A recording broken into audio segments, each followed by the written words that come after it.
Think about your shames. Think about everything that you've done in the past. Think about all of those times where you wanted to close the chapter, forget about it, let's go on. God can't use that, so let's go on. God can't forgive me of that, but I'm just going to go ahead and whatever you thought. But do you think that God cannot use anything that you've done to his glory?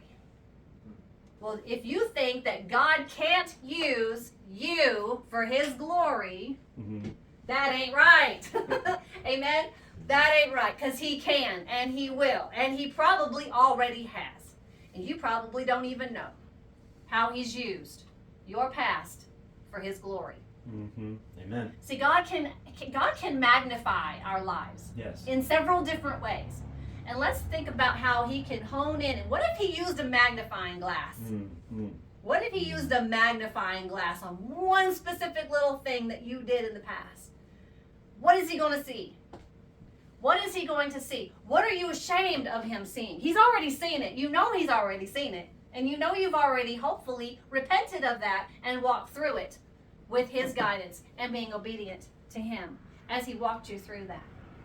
What if he used a magnifying glass to point something else out that you had no idea that it was even a thing?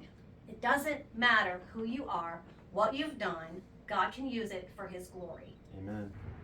When God reveals something about us, whether it's our strengths, our weaknesses, or our deeper purpose, it's always for our growth and his glory. Amen. Amen.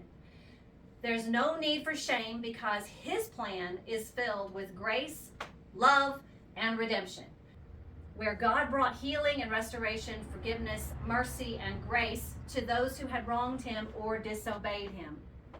You see, getting to the root cause of a problem is key to the true healing, both physically, mentally, spiritually, right? And working with psychiatrists for 10 years, I can tell you right now that there's so many different things that can be examined at the root and find the root cause to bring healing. Trauma. You can be, the first thing that people go to for trauma is some kind of physical assault. And while that is the worst, that can cause PTSD and all kinds of different anxiety and depression, and a lot of different things will snowball from that trauma. But did you know that maybe divorce could also be a trauma? Losing a person close to you or someone who you really had some kind of close relationship with, that can be a trauma as well. Trauma can extend to a lot of different areas that you don't realize, and they can come from different areas that you don't realize either. Trauma is a huge thing. It's different. It can come from different areas. When you get to the root cause of that and you bring it out into the open, you can find healing. You can find healing in so many areas. Depression, anxiety, each and every one of those things must be examined at the root cause. Where did it stem from? How did it begin? And where did it come from?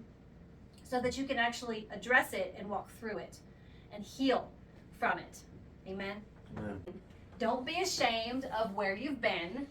Don't be ashamed of anything in your life, because whatever you have done, whatever you said, whatever you think you know about yourself, God can use it and your life for his glory. See, God will magnify you to carry out his will. God can also magnify our failures. Yes, we failed. Yes, I failed. I have failed in so many different areas, and I can't make it up. There's no way I can make it up. I can only move forward through it and work through it and examine the root cause of why it happened and understand that God forgave me for that thing that I did. Yep. Amen. And we can walk through those times too. So God can magnify your wrongs for his glory.